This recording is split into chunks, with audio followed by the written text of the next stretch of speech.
असहजता पैदा होती है आदर्श से। मनुष्य पाखंडी हुआ, असहज हुआ, जटिल हुआ आदर्शों के कारण। लोग सिखा रहे हैं एक दूसरे को, माँ बाप सिखाते हैं बच्चों को, ऐसे हो जाओ कि देखो तुम्हें बनना है बुद्ध जैसा, कि बनना है सिकंदर जैसा, कि बनना है ऐसा। कोई माँ बाप अपने बच्चों को नहीं कहते कि तुम ही बनना है। बचना बुद्धों से, बचना महावीरों से। वे हो गए, सुंदर थे, महिमापूर्ण थे, मगर उनसे अगर कोई एक बात सीखनी हो तो यही सीखना कि वे अपनी निजता में जिए, तुम भी अपनी निजता में जीना। आचरण मत करना, अनुकरण मत करना। अनुकरण और आचरण आदमी को झूठा कर देते, क्योंकि द्वंद्व पैदा हो जाता। तुम कुछ हो, कुछ थोपते हो, तो दोहरी बात हो जाती। हो कुछ, करते कुछ हो कुछ, बोलते कुछ, तुम्हारे कपड़े कुछ, तुम्हारी आत्मा कुछ। तुम्हारे बाहर भीतर के रंग में भेद पड़ जाता है, तुम्हारे भीतर खंड हो जाते। और खंडित हो जाना असहज है। सहज का अर्थ होता है अखंड जीना। तुम जैसे हो वैसे ही जियो। जरा सोचो इस बात को, यह बहुत बहुमूल्य बात है। तुम जैसे हो बस वैसे जियो, बुरे तो बुरे, भले तो भले। तुम सारी दुनिया को अपनी वस्तु स्थिति से वाकिफ हो जाने दो।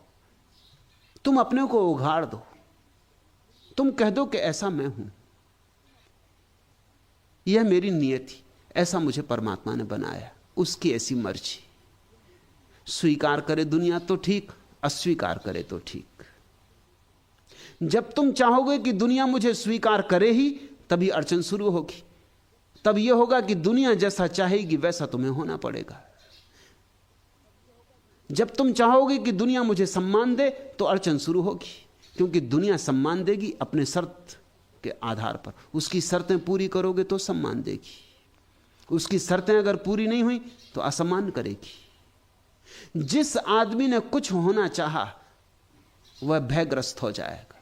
जो भयग्रस्त हुआ कमजोर हुआ, आत्मा खोई उसने। कुछ होना मत चाहना, जो तुम हो पर्याप्त हो। परमात्मा की दृष्टि में तुम अंगीकार हो, अन्यथा तुम होते ही नहीं। उसने तुम्हें स्वीकारा है। जुन्नैद के जीवन में कथा है। नए गांव में आके ठहरा जुन्नैद। सूफी फकीर था, बड़ा फकीर था। उसके पड़ोस में एक शरारती उपद्रवी आदमी था। 2-4 दिन तो उसने देखा, फिर उसके बर्दाश्त के बाहर हो गए। एक सांझ प्रार्थना कर रहा था, नमाज में था। प्रार्थना के बाद उसने कहा, हे प्रभु, इस आदमी को समाप्त कर। इसकी क्या जरूरत है दुनिया में? ये मेरा पड़ोसी, ये सिवाय उपद्रव के कुछ भी नहीं। ये तेरे लोगों को सताता है, परेशान करता है, दुष्ट है। जुन्नैद को कभी किसी प्रार्थना में परमात्मा का उत्तर ना आया था। उस दिन आया। परमात्मा ने कहा, जुन्नैद तू 4 दिन से यहां है। मैं इस आदमी के साथ 60 साल से हूं। ये 60 साल से मेरा पड़ोसी, क्योंकि मेरे तो सभी पड़ोसी। मैं इसे 60 साल से बर्दाश्त कर रहा हूं, तू 4 दिन ना कर सका। और जब मैं इसे 60 साल से बर्दाश्त कर रहा हूं तो इसमें कुछ होगा, इसका कुछ राज होगा। तुझे यह तो सोचना था कम से कम प्रार्थना करने के पहले कि जो परमात्मा को स्वीकार है उसमें तुझे क्या शिकायत हो सकती। यह बात प्रीतिकर है। जुन्नैद ने उस दिन से फिर किसी आदमी के सुधार की प्रार्थना भी नहीं की, क्योंकि जैसा परमात्मा की मर्जी, जैसा है ठीक है। हम कौन? जीसस के पास कुछ लोग एक स्त्री को लाए और उन्होंने कहा कि इसने व्यभिचार किया है, और पुराने शास्त्र में लिखा है कि पत्थर मार के इसकी हत्या कर देनी चाहिए। आप क्या कहते? जीसस नदी के किनारे बैठे थे। जीसस सोच में पड़े होंगे, पत्थर मार के हत्या कर देना, अगर इसकी आज्ञा दें तो हिंसा होगी। फिर जीसस के प्रेम के सिद्धांत का क्या होगा? और अगर कहें कि नहीं क्षमा कर दो तो लोग नाराज होंगे। लोग कहेंगे तुम हमारे पुराने धर्म का खंडन कर रहे हैं, हमारे शास्त्र का खंडन कर रहे हैं। लोग यही चाहते थे। असल में लोग आए ही इसलिए थे कि अगर जीसस कहेंगे कि क्षमा कर दो इसको,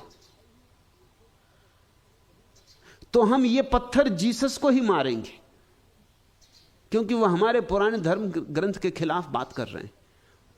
और अगर उन्होंने कहा कि मारो इसे पत्थर, तो हम इस स्त्री की हत्या भी करेंगे और जीसस से कहेंगे क्या हुआ तुम्हारे प्रेम का, तुम्हारी करुणा का। कहां गई तुम्हारी करुणा, कहां गया तुम्हारा प्रेम? सब धोखाधड़ी की बातें। मगर उन्हें पता नहीं था कि जीसस क्या उत्तर देंगे।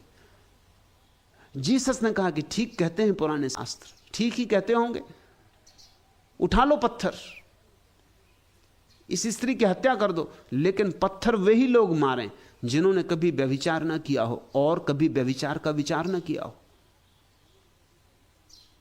वो जो पंचगांव के आगे खड़े थे, मेयर रहा होगा और म्युनिसिपल कमेटी के मेंबर और सब, वो जल्दी से पीछे हट गए भीड़ में, क्योंकि कौन झंझट करे, गांव भर जानता है, सबकी हरकतें जानता है। और अगर व्यभिचार ना भी किया हो तो विचार तो किया ही। ऐसा आदमी तो खोजना कठिन है जिसने व्यभिचार का विचार ना किया हो, जो मोहित ना हुआ हो, आकर्षित ना हुआ हो। वो चुपचाप पीछे हट गए। धीरे धीरे वो जो लोग आए थे उनके हाथ में पत्थर थे, पत्थर उन्होंने वहीं गिरा दिए और धीरे धीरे लोग नदारत होने लगे। सांझ हो रही थी, सूरज ढल रहा था। सूरज के ढलते ही जैसे अंधेरा हुआ, लोग भाग गए वहां से। स्त्री अकेली छूट गई। उस स्त्री ने जीसस के चरणों पर सिर रखा और कहा कि आप मुझे जो भी सजा देना चाहें दें, मैं व्यभिचारिणी हूं, मैं स्वीकार करती हूं, मैं पापनी हूं, और आपकी करुणा ने मेरे हृदय को गदगद कर दिया, आप जो भी सजा दें। जीसस ने कहा कि मैं कौन हूं सजा देने वाला? मैं तेरे और तेरे परमात्मा के बीच कौन हूं? तू जान, तेरा काम जान और तेरा परमात्मा जाने। मैं कोई निर्णय नहीं लेता। अगर तुझे लगता हो कि कुछ गलत किया है तो अब मत करना, और तुझे लगता हो कि जो है वो ठीक है तो जारी रखना। निर्णायक परमात्मा होगा, तेरे और परमात्मा के बीच अंतिम निर्णय होने वाला है। कोई बिचवैया नहीं। तू जा। ख्याल करते हो इस बात में? जीसस का प्रतिष्ठित वचन है, बुराई की भी निंदा मत करना, बुराई की भी। क्यों? इसलिए कि अगर परमात्मा चला रहा है तो कुछ कारण होगा। अपने भीतर जागना, जीना, लेकिन जीने का सूत्र निकलता हो निजता से। सहज जुगतिले आसन करो। अगर तुम्हारा जीवन सहज हो जाए तो बस ठहर गए, आसन लग गया। यही असली आसन है। पालथी मार के और सिद्धासन लगाना असली आसन नहीं है। वो तो कोई भी लगा ले, वो तो कवायद है, व्यायाम है, अच्छा है, करो तो शरीर के लिए स्वास्थ्य कर है, लेकिन उससे कोई आत्मा नहीं मिल जाएगी। सहजता में, निजता में जो आसन लग जाता है तो आत्मा का अनुभव शुरू होता है।